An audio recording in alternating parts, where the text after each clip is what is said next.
और आपको कभी ऐसी सिचुएशन का सामना करना पड़ा कि आपको हरासा किया गया मुझे हो? या डायरेक्टली अल्हम्दुलिल्लाह ऐसी सिचुएशन में एज सच नहीं आना पड़ा। अम्मी को डेफिनेटली काफ़ी ज़्यादा इस तरह की चीज़ें फेस करनी पड़ी। इस सोसाइटी में या फिर इंडस्ट्री के अंदर एक ये बात मशहूर है, जब भी कोई लड़की इस इंडस्ट्री में आती है तो उसे सबसे पहले हरासा किया जाता है। शोबिज़ इंडस्ट्री में आप एक प्लान के तहत आई, वालिदैन की मर्ज़ी से आई, या जस्ट इत्तेफाक से या आप बस?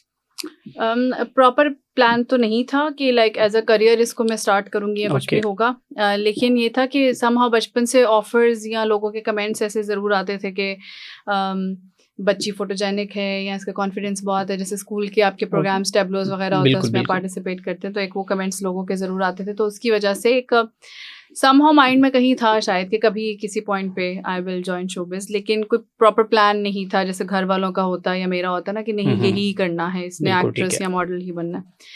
वो बस अचानक एक दिन एक अब्बू के दोस्त उनसे उनकी मुलाकात हुई। फिर उनसे बात जब चली तो उन्होंने कहा कि वो फ़ोटोग्राफ़र हैं, उनकी आर्ट गैलरी वगैरह है।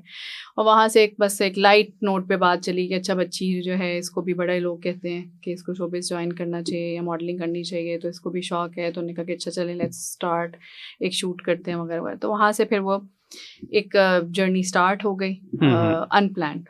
ओके। अच्छा, आपने शोबिज़ इंडस्ट्री में जैसे ही कदम रखा और उसके बाद फिर आप शोहरत की बुलंदियों को पहुंची। अभी आज ही मैं आपका वो ड्रामा मैंने बचपन में भी देखा और अभी भी देख रहा था कि मलंगी ड्रामे में आपने बहुत अच्छा किरदार अदा किया। तो जब आप शोबिज़ इंडस्ट्री में आई तो सबसे पहले जो है वो एक्ट्रेस में से या एक्टरों में से कौन सी मोटिवेशंस थी, किसकी आप फ़ैन थी, किसको देख के आप आई? किसी एक का नाम तो नहीं होगा कि मैं कहूँ कि बस वो एक ही खातून थी या एक ही कोई शख्स है। ओवरऑल हमारी फैमिली इन्फ्लुएंस थी और ओके। एक एडमायरेशन जिसको कहते हैं रखना एक्टर्स के लिए वो थी।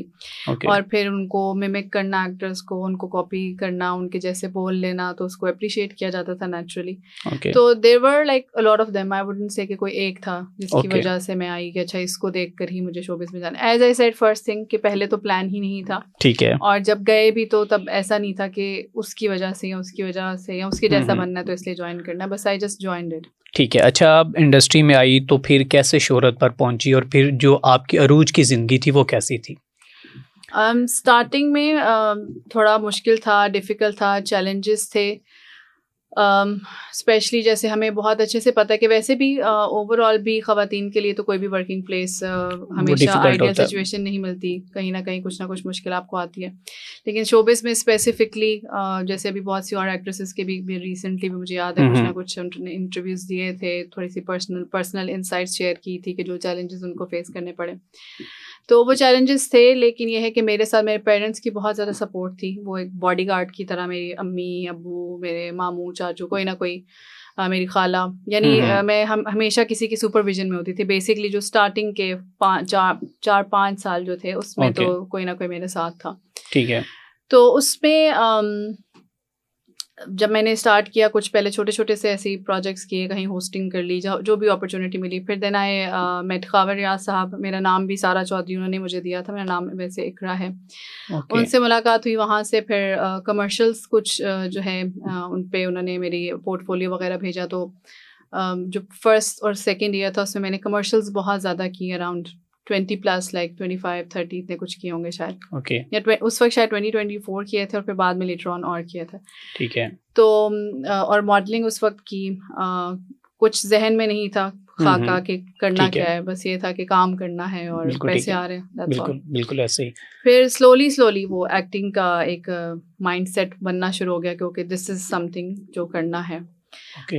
उसमें मैंने एक मूवी भी की थी कि जो कि शुक्र है रिलीज़ नहीं हुई और वो उसका मतलब उसकी 70-80% हमने काम कंप्लीट कर दिया था, बट फिर उसको हमने वो डायरेक्टर प्रोड्यूसर का अपना कोई मसला था, उसमें कोई एटम सॉन्ग थे, किस तरह की आपने अदाकारी की थी? मतलब कि आप कहती कि शुक्र है वो कोई रिलीज नहीं शुक्र से हुई। मुराद ये है कि जैसे ओवरऑल मैं अपने पास को जो देखती हूँ उसकी बात बिल्कुल कर रही बिल्कुल हूँ, ठीक है। ऐसा ओके कोई नहीं था कि ओके मेरा ओके। तो मतलब पहले जो आपके ड्रामे मैंने देखे हैं वो अब भी फैमिली में बैठ के बहुत अच्छे तरीके से देखे जा सकते हैं। उसमें ऐसा और आई कुछ भी थिंक नहीं जब था। आपने वर्क किया है इंडस्ट्री के अंदर तब अब से और तब के ज़मीन आसमान का फ़र्क था जो अभी चल रहा है। वो मूवी भी ऐसी ही थी अल्हम्दुलिल्लाह।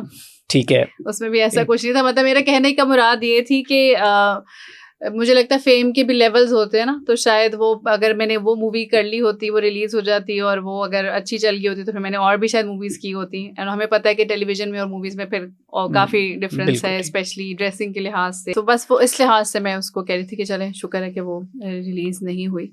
तो एनीवेज जो थी उसमें फिर एक्टिंग का एक मेरा करियर स्टार्ट हो गया। उसमें फिर ड्रामाज जो हैं वो एक के बाद दूसरा वो चलता रहा। और 2008, 9, 10, 11 मुझे लगता है, क्योंकि उस वक्त सैटेलाइट टीवीज़ जो थे ना, ये केबल टीवी जो हम बिल्कुल। कहते हैं, कि वो पाकिस्तान में आ चुकी थी। उसमें जियो टीवी, हम टीवी, अरवाई, ये सारे बड़े बड़े चैनल्स के जो नाम हैं वो लॉन्च हो गए थे। तो उनके प्रोजेक्ट्स नेचुरली मिलना शुरू हो गए थे। तो उसमें फिर काफ़ी ज़्यादा ऐसे प्रोजेक्ट्स थे जो मेगा कास्ट के साथ थे, बड़े बिल्कुल। उसमें नाम थे सारे। तो 2011 में फिर मैंने छोड़ दिया था इसको। ओके। अच्छा, आपने नामवर अदाकारों के साथ काम किया है, जावेद शेख के साथ किया है, हुमायूं सईद के साथ किया है और उसके साथ साथ आपने नुमान इजाज़ के साथ किया है। आपका सबसे अच्छा तजुर्बा कौन से अदाकार के साथ काम करने का रहा? सबके साथ, इवन जो फीमेल स्टार्स हैं वो भी माशाल्लाह सभी अच्छे लोग हैं, अच्छे इंसान हैं। और इसी तरह से जो मेल एक्टर्स भी हैं, जो भी आपने भी नाम मेंशन किए हैं, सभी अच्छे थे, सभी अच्छे लोग हैं, अच्छे ठीक है। इंसान हैं। तो सबके साथ जो भी वक्त गुजरा, अच्छा वक्त गुजरा। ठीक है। अच्छा, इस वक्त जो हमारी इस सोसाइटी में या फिर इंडस्ट्री के अंदर एक ये बात मशहूर है कि जब भी कोई लड़की इस इंडस्ट्री में आती है तो उसे सबसे पहले हरासा किया जाता है।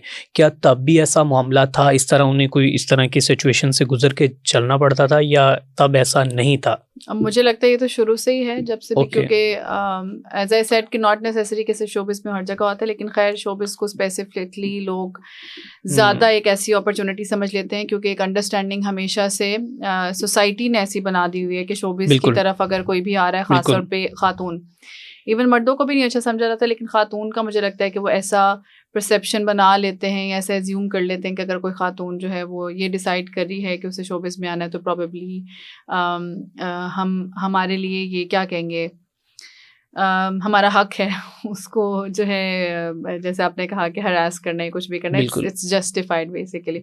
हम्म। तो यस, ये तो मेरे ख्याल से उस इवन जब मैं उस वक्त वहाँ मौजूद थी, तब बॉलीवुड की ऐसी मूवीज आती थी ओके। जिसमें कुछ ना कुछ इस तरह का ये इंसाइट वो शो करते थे कि क्या क्या होता है लोगों के साथ और क्या नहीं होता।